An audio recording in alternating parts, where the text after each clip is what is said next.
Bakı metropolitenində xətlərin ayrılması layihəsi üzrə inşaat işlərinə başlanılıb. Bu məqsədlə Cəfər Cabbarlı və Nizami stansiyaları arasında 200 metr uzunluğunda 2 birləşdirici tunelin inşası nəzərdə tutulur. Tunellərin tikintisi üçün 2 tikinti şaxtası qazılıb.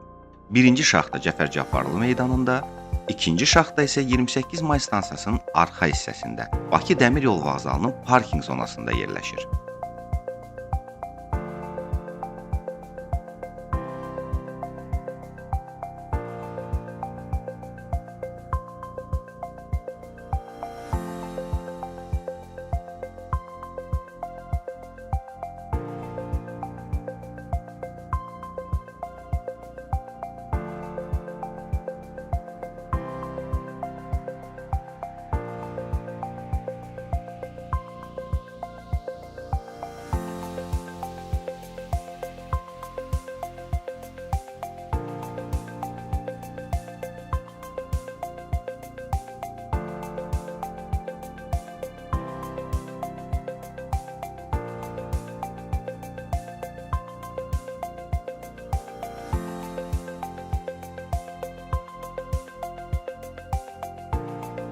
Layihə çərçivəsində hər iki müvəqqəti şaxtanın inşası və yanaşma tunellərinin tikintisi artıq tamamlanıb. Tunellərin inşasına isə Dərnəgül elektrik deposunun birinci mərhələsi başa çatdıqdan sonra başlanılacaq.